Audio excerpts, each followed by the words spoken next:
a la autoridad electoral para castigar o para prevenir delitos electorales, porque de que hubo irregularidades, y estas son las primeras elecciones en las que los delitos electorales son delitos graves y pueden ameritar prisión preventiva. De hecho, déjame ponerle a la gente, déjame mostrarle cómo a través de un perifoneo lo que buscaban era de convencer a la gente de que no saliera a votar. Entendió el que entendió. Obviamente decían que era por cuestión de COVID, pero en tiempo de elecciones esto a todas luces fue irregular. ¿Quién envió este perifoneo? ¿El gobierno de la ciudad? ¿El gobierno estatal? ¿Quién? Vamos a ver y escuchar Jorge Gómez Naredo. Teniendo las medidas de sanidad, ya que esta zona es catalogada como de alto contagio de coronavirus. Solo indispensable. Si es posible, quédate en casa, pero quédate en casa.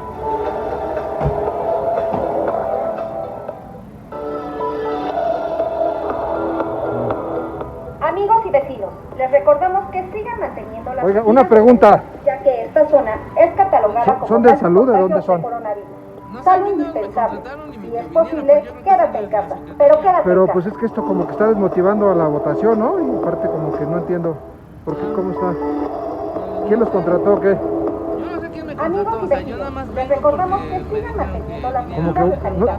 Me leo como marihuana, ¿no? Es catalogada como de alto contagio de coronavirus. Pero entonces dicen que no salgan a votar en jornada. Si es posible, quédate en casa, pero quédate en casa. O sea, que quédate en casa, ¿ah? ¿Y quién los contrató? ¿No sabemos? Amigos y vecinos, pero ve lo que dice, amigos y vecinos. Manteniendo las medidas de sanidad, ya que esta zona es catalogada como de alto contagio de coronavirus. Justo a una cuadra de la caseta, posible, de la quédate casilla. En casa, pero quédate en casa. Vale, pues gracias, Gallo. A una cuadra de la casilla, mi querido Jorge Gómez Naredo, y solo por mencionar una irregularidad, ¿alguien puede aplaudir este perifoneo por cuestiones de la pandemia? ¿Quién los mandó? En fin, lo de la quema de una casilla por ahí, que ya reportábamos desde ayer algunos medios independientes, las irregularidades que nos contaba la gente, en fin, mi querido Jorge Gómez Naredo, desde mi perspectiva también fue una oportunidad, salvo que nos diga otra cosa la autoridad electoral, fue una oportunidad perdida para la autoridad para hacer cumplir pues esta nueva ley. Sí, sin duda hubo una elección donde los gobiernos estatales participaron, donde los gobiernos municipales también participaron y donde hubo una constante en irregularidades, tanto en Hidalgo como en Coahuila. Es decir, no podemos nosotros tapar con un sol, ni la autoridad electoral, las estatales y la federal puede tapar eso. Esto es algo que se da, esto es el PRI, ¿no? Es decir, las prácticas priistas existen, no han desaparecido, y habría que ver hasta qué punto legalmente se puede ir hacia allá, ¿no? O sea, pero es evidente que la autoridad electoral, y por la forma en cómo fueron electas las autoridades estatales electorales y las autoridades estatales federales electorales, que hay un problema en cuanto a se cumple o no se cumple la ley. Por ejemplo, ayer Ciro Murayama, en lugar de estar analizando y en lugar de estar recibiendo información y en lugar de estar viendo qué es lo que sucedía realmente en las elecciones en Hidalgo o lo que sucedía en las elecciones en Coahuila, pues se dedicó a encabezar una especie de linchamiento a la próxima secretaria general de Morena, ¿no? Citlali Hernández, lo cual pues no es una tarea de la autoridad, no es una tarea poner en Twitter quién está violando, quién no está violando la ley o qué se está realizando, sino que su tarea es estar al tanto de cada una de las irregularidades y dar los resultados que significan. Ahora, ¿hasta qué punto se va a poder comprobar o no se va a poder comprobar estas irregularidades? Pues habría que establecerlo ahí, pero sí queda claro que hubo en este proceso las mismas prácticas que existen y que han existido y que han sido muy características de los gobiernos encabezados por el PRI, ¿no? Es decir, la compra de votos, este tipo de amedrentamiento, esta utilización de estas grabaciones que tienen un impacto, y en elecciones cerradas, como pudieran ser las de Hidalgo en algunos casos, pues pueden llegar a afectar. Esto claro, en el contexto de una elección muy singular donde pues hay baja, es muy poca la gente que va a votar, una baja participación. Aparte, esto hace que haya todavía menos participación, y como no hay ni candidatos a gobernadores ni candidatos a presidentes municipales, sino solamente alcaldes en el caso de Hidalgo y a diputados locales con Coahuila, pues entonces tiende a ser muchísimo menor el número de participación de la gente. Y si le agregas estas irregularidades, y si le agregas algún tipo de presión, y si le agregas amedrentamiento y todas estas cuestiones, más todas las prácticas cotidianas que se le dan, pues entonces estamos viendo que no fueron unas elecciones tan limpias.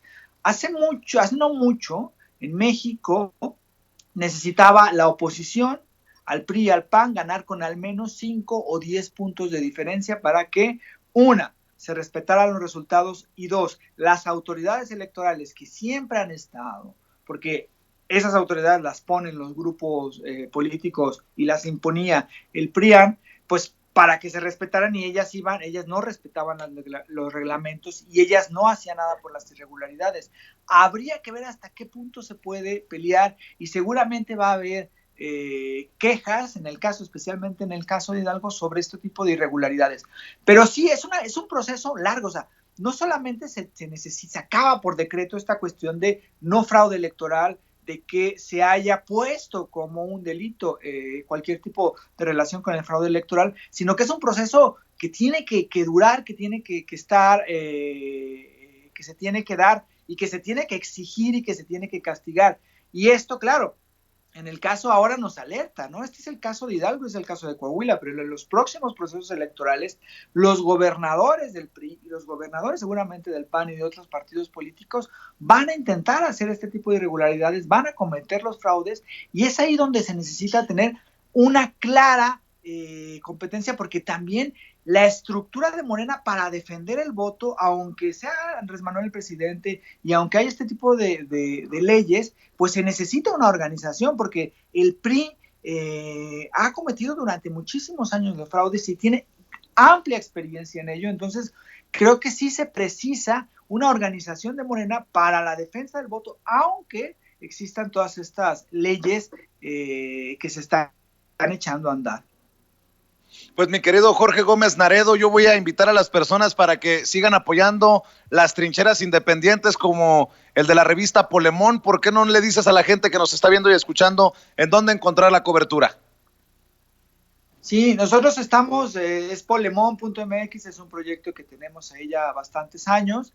Nos encuentran en Twitter en Revista Polemón, y en Facebook también en Revista Polemón, y a mí me encuentran como JG Naredo en Twitter, o como Jorge Gómez Naredo en Facebook, y pues ahí estamos en las trincheras, dando información y haciendo el esfuerzo para que pues estas cuestiones se sepan, para que estas cuestiones, luchar contra los grandes medios de comunicación que parece ser que siguen ahí coleteando, ¿no? Así es, mi querido Jorge, pues aquí estamos a la orden y estamos juntos en esta labor, en este objetivo de tener una audiencia mejor informada desde nuestras trincheras. Te mando un abrazo. Igualmente, Vicente, un abrazo a ti y a todos, tu auditorio muy crítico, y muy contento de estar aquí contigo. Gracias, es Jorge Gómez Naredo, director de la revista Polemón.